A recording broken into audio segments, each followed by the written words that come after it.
Hey guys, welcome to Project Metal Music's YouTube channel with your host Young, and we are here with the absolutely brilliant Absinthe Green. So welcome, Hello, Absinthe. Uh, hello so, everyone. that, so Absinthe, could you tell us who you are and what you do within the band for those who don't know who you are? Of course. So I'm Absinthe. I'm the singer, songwriter, and producer of the band Absinthe Green, which means I'm doing everything and anything. The thing I don't do is that I don't change their pampers. That's a good thing. But yeah, I do everything in the band, and this started as a project. I did it by myself, and then I found musicians, so everyone took the role in the band. Cool. Cool. So, since the last time we spoke, what have you been up to? So last time we spoke, I think we already no we were preparing to go to the our Nordics tour. So we did a Nordics tour in Sweden and Finland, and we slowly rolled out different singles one after the other. We did music videos for them. So I guess since we talked, we released like three or four songs, maybe three, and we're gearing up for the release of our album finally on that's gonna happen on September, like I think 19th of September.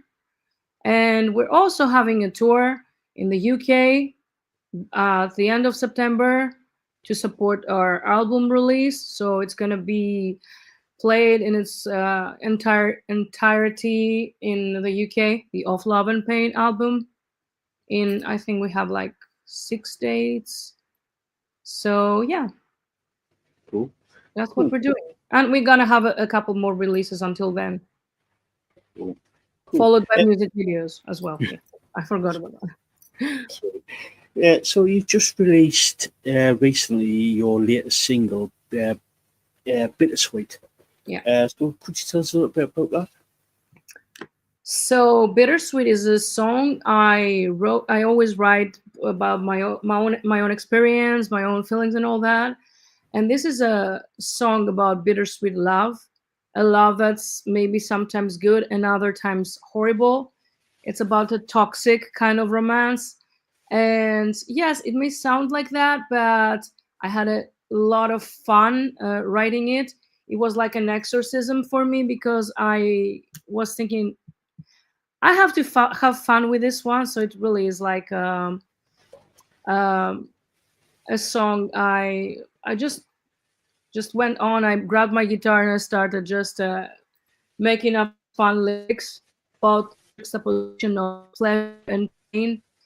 Love that's really not serving you, but when you have good times, they're great, and you can't escape that. And the horrible times are like really horrible. So yeah, I wanted to like give it a comedic effect and to just make to have fun of the choices we make sometimes in that. So I see we have some questions as well. Hi. Yeah, Thank you. Lisa Booth just asked, what is your process for writing your songs? What All comes right. first?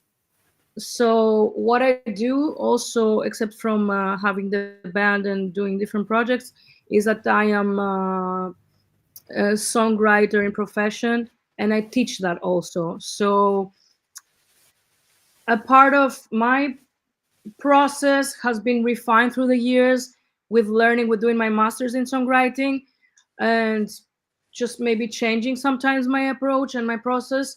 But when inspiration hits, I just grab the instrument that's closer to me. Sometimes it could be the guitar, other times could be the keyboards, or sometimes I may not have anything, so I have to hum the melody. Most of the times, the first thing that comes to my mind is the lyric melody. I am very much attuned to starting with the lyric melody, the main vocal melody. Other times, like in Dead Before My Eyes, I wrote the song just by starting playing the bass riff. So this ended up being the main riff of the song. So it depends. Like you never know. But of course, if I have to sit down and write, I have some processes and tools that I do. Like I do brainstorming. I do a lot of object writing that opens up the mind in terms of how to raffinate your ideas and just make them work. Just put the ideas on paper, even though you may have nothing like in mind. You may have nothing to start with, so you just put the ideas on paper and you just start from there. So it depends. Cool, cool. Thank you, Lisaboo, for that. Thank you. And there's got a comment from George. He says, "I love you, Absinthe. Keep on This is rocking." this is actually our sound tech, and right now he's he's in France because he's doing the sound for I Am Morbid. You know, the Morbid Angel like continuation. So he is now there. So he's tuned in from there. Hi, George from France. Yeah, see him in a couple of days, I guess. Yeah. Hi, Craig Morrison. Hi. Yeah. Hi, Rodhound. Hello, everyone. Thank you for tuning in. So, could you tell us a little bit about the album that you're going to be releasing? Yeah, so as I said, it's going to be released on September 19. Worldwide, it's going to be, now that's physically and digitally worldwide this September 19. And then in the States and in the whole world, the physical release is going to be at October 10. But anyway, digitally, everybody's going to get them at the same time. And the title is Of Love and Pain, and it's really like a compilation of my feelings and personal experiences. There's a lot of juxtaposition between internal fights, finding the light, love, pain, like shadows and light. Seriously, it's just that. In all honesty, it's just me. The songs, I think, differ from one another, but it's all me, and I can't wait for you and everyone to listen to it as it's supposed to be heard, like in its entirety from start to the end, and let me know what you think about the variety of songs and their differences. Cool. So, how many tracks are there on the album? It's going to be 11 tracks with the outro. Yeah. The outro has also a music video, which is a bit graphic, so I don't know if we're gonna get to see it before it gets banned out of YouTube. But yeah, Cool. it's 11 songs. Cool. Got a question from Lisaboo. She asks, "How did you choose the band's name?" Oh, that's a cool one. So the band's name is actually my stage name, Absinthe Green. I picked it up like more than a decade ago, in all honesty, maybe even 20 years ago. When I started my career as a bassist, I played in a band called Random Walk. Actually, my drummer, Harry Mason, was also with me in Random Walk. So the guys from the band had different characters. And it was exactly at that time when I was collecting absinthe, I was savoring and tasting different absinthes. And at that time also I was into RPGs, role-playing games, vampire, namely. So I had to pick up a character for that. And I created a character called Absinthe, and the last name was Green. So I took this character name and I put it in the band, the first band. So I was Absinthe Green from then on. And the reason why my band has this name is because this is very personal to me. It's all my song, my experiences. So it started as a project with my stage name as people started getting to know of me with that name. So that's why it has this name. The Green Fairy, that's right, totally. Someone Yeah, said thank you for that, Lisa. So, Is there going to be sort of like any merchandise for the new album? Yeah, we actually have dedicated merchandise for the album. The artwork of the album is actually revealed because we did the posters for the tour, and you can actually see the cover of the album. And it's beautiful artwork that my friend John Tusas of Graphic no Jutsu Design, and a very skilled and talented artist, did the artwork. And it's an absinthe glass with sugar and the spoon, and there's like a foliage and some greens, and there's a snake under it. And we have dedicated shirts. We have a shirt with the artwork in color and in gray slash silver. And I always aim with each release to always have new artwork. Like with Bittersweet, we did some patches and we did crop tops because I wanted to be mostly for the girls, for the females around us, by nature or by decision. So all these feminine entities around us. And even if I can't physically always print out the merch, I always have a dedicated design for each release, and someone can pre-order it and all that, because I always like to create something special for the super fans in small batches and all that. And some people are actually really crazy collecting everything. I like it. And hands off to them. I love them so much for supporting us. Cool. Um, is there going to? You said it's going to be like a physical media for the album. Is it going to be like CD? But is there going to be? Have you got any plans on producing vinyl records? Oh my god. I will actually, you're the first one I'm saying this to. They're already here. I have them in a box at my storage room, and they're beautiful. I want it to be super special, so they're a limited edition. I didn't do the classic black vinyl. We did the green transparent with black smoke, 180 grams.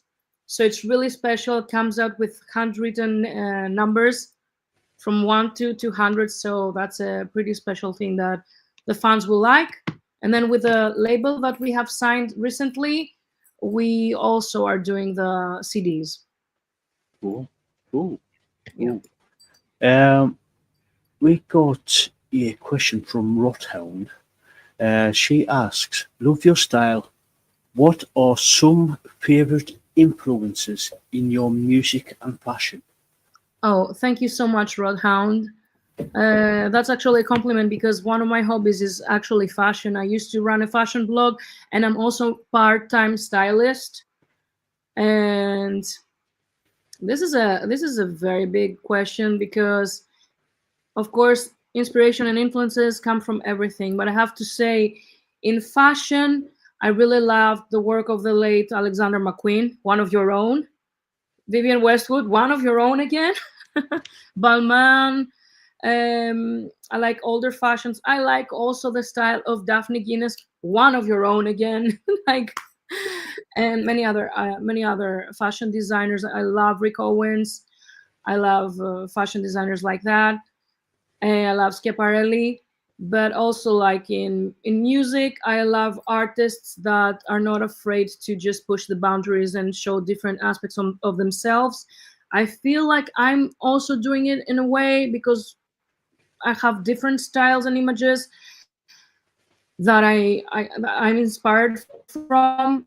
So I would say that I'm not directly inspired by the fashion of, but I really like the way Lady Gaga uses fashion to tell the story, to just create a world around her, because it's not about what I'm wearing, it's about the feeling I give to myself and the others and the world I build around me. That's what fashion is for me, and that's why I'm so fascinated by fashion and all these kind of influences that come with fashion and music as well, and the artists. Thank you for Cool. this question. Yeah, thank you, Rothound, for that. We got another question from Lisaboo. and it's a two-part question. Um, do you have a favorite venue, as well as do you have a venue you would love to play at? To be honest, I don't really have one favorite venue. Mostly the venues that have become my favorite are the ones where I've bonded most with the audiences. So right now, like I can't tell apart because I have some amazing experiences in all kind of different venues. I really love playing in Helsinki. I really love playing in Stockholm. Helsinki was a goal of mine because it's one of my favorite cities in the world, and I really love playing there. I also love playing at the garage in Glasgow. It was beautiful. I'd love to play at the Tavasia Club in Helsinki. That's one of the venues I'd love to play in. It's not a huge club, but it's really historically uh, an amazing venue where I first went and watched the 69 Eyes, him, the band, and other bands of the Finnish gothic rock genre, let's say. And I'd love to also play in Wembley Arena one day. Why not? I really also like the Roundhouse in London. And actually, I'd love to play everywhere. I love big festivals. Would for sure like to play in a big festival, but also smaller venues are very cool because they're intimate and you can like feel the vibe of the people and do this exchange much more closer and intimate. Cool. Thank you, Liz, for that. Thank you. We've got more of a comment from Rothound. Thank you so much for sharing. Love your fearless approach. Oh, thank you. Thank you so much.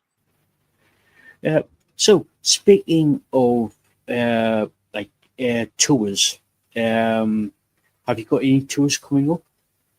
Yes, we have the Of Love and Pain album release tour where we have selected dates in the UK and a couple of dates in Greece. Coming New Year, I would also love to play in Germany, which is my second home as I've been living in Germany for many years. And I'd love to go back and play some shows. So, yeah.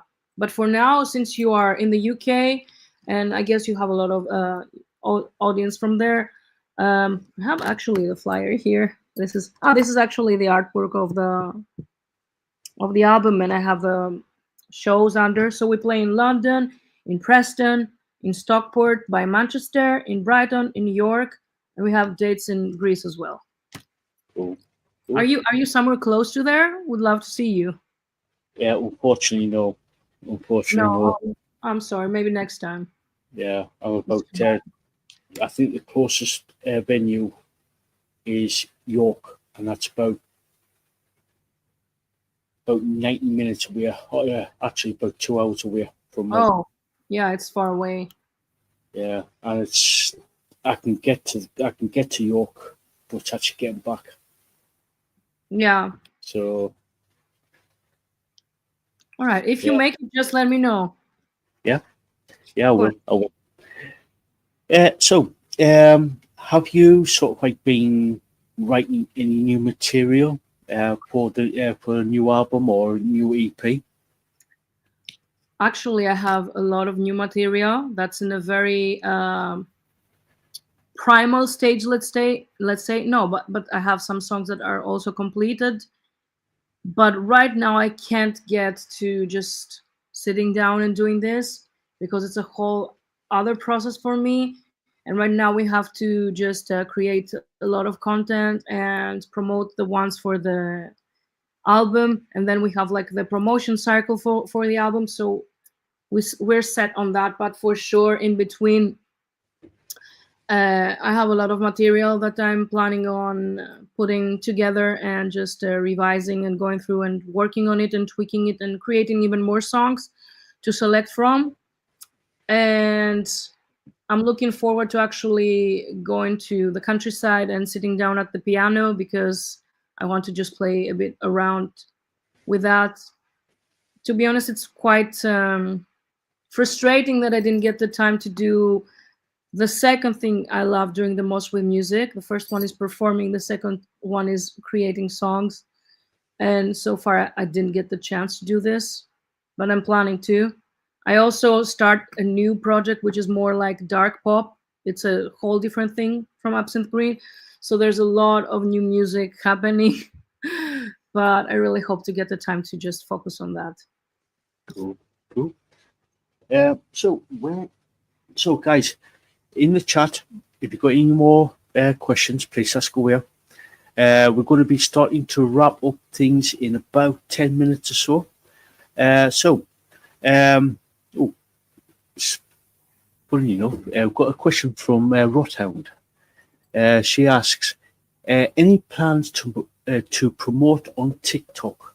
I think you should. I think you could have some super interesting content and grab attention. You are very right about that. To be honest, I was avoiding TikTok like the devil, because when management and everyone was telling us you have to promote there as well, like without pushing us, but it's an opportunity. It's another platform. Um, in the start, I didn't want to do it, but right now we're creating content anyway, and we're just gonna put it out across the platforms. It's in the format of reels and all that, so it's kind of a unified approach.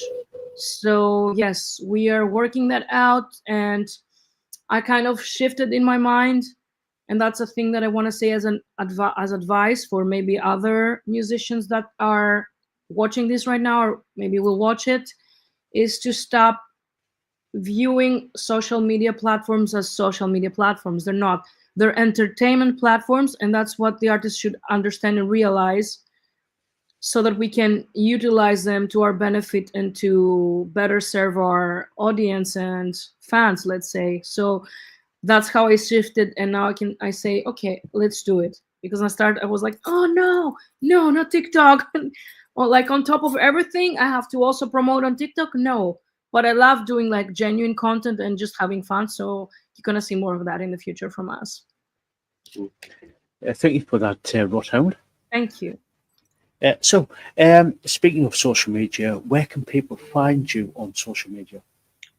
So I think first of all, Lisaboo has done a great job of just putting all our media and our platforms there on the site. So yeah, let me just read what she wrote. First of all, we have our website, which is absinthegreen.com. From there, you can press on the social media um, icons and just go to each and every one of them. But it's easy. Just you can find us on Facebook as Absinthe Green. It's a band page. On Instagram, Absinthe Green Rocks is the band uh, Instagram profile. My personal one is Absinthe Green without the rocks. And of course, Bandcamp, Absinthe Green at Bandcamp, and all that. Yeah. Cool, cool, cool. Um, I've, I've asked this question before, but I'll ask it again. Um, any advice for people who want to become a musician, whether it be for their own personal pleasure or sort of like going down the commercial route? Well, let's start with this kind of like fork that you gave me. If someone wants to do music to for a commercial reason, this will not happen very easily. It will not happen very easily. It will not happen for the start. So that's what I'm saying to everyone: just do music only if you can't live without it. It's a very difficult way. I've been in this business for more than 18, 20 years, and in different bands, in different projects. It's been tough, and especially now when I focus with my band with the tools I have as a somewhat experienced musician. It's very difficult for me. Of course, other people find it easier, and other people have better luck, or they work better, or their song catches up. But I feel like you have to really want it and to believe in yourself and never give up. I mean it. Like, it may be a cliche. I wanted to give up so many times. I wouldn't let myself do it because I knew I would lose my soul because I can't live without music. And also in the worst moments, I had friends and loved ones telling me you shouldn't give up. And if you see, like, all the people who broke through, all the people who are someone today, are the people who didn't give up on their craft. They're the people who were pushing through. They saw the worst, they were hopeless, and they kept going. So if you believe in yourself and you feel like you can't do something else, just push, push, push. Never give up. And don't let no's deter you from just pushing it and just living your dreams. In this day and age, we have social media, we have the platforms, we have everything. Just utilize everything by yourself. And if no one can work with you and collaborate with you, just do it by yourself. Just grab it by yourself, grab it by the horns, and keep it up just by yourself alone. That's worth that's worth its weight in gold. Just keep on pushing and you're gonna make it. I truly believe that. Sound advice there. Sound advice. Thank you for that. We're going to be starting to wrap things up. And have you got any final words before we sign off? I feel like these things I just said are what I would like to leave people with. Other than that, take care of yourselves and love yourselves every day. We're living in a very, very difficult time and period in the history of the world, and just art and music saves us. And thank you so much for having me here. It's always a pleasure to talk with you. Sure, my pleasure. Yeah, and, thank you for that. And thank you for coming on. It's been an absolute pleasure. Absolute pleasure. And yeah, guys in the chat, if you haven't checked out Absinthe Green, please do. She's absolutely amazing. Thank Absolutely you so much. amazing. Rothound. Rothound says absolutely. We see you have this incredible creative aura. Thank you. Oh, that's so nice of you to say. Thank you. And thanks to everyone in the chat for tuning in, to everyone who's watching us. Thank you so much, guys. Yes. So, guys, thank you so much for in the chat there. Yeah, thank you for joining us, and Absinthe Green. Thank you so much for coming on. It's been a total pleasure. Same for me, Eli. Thank you so much. Anytime. Yeah. Have a great time. Yeah. So, guys, until next time, we'll catch you all later.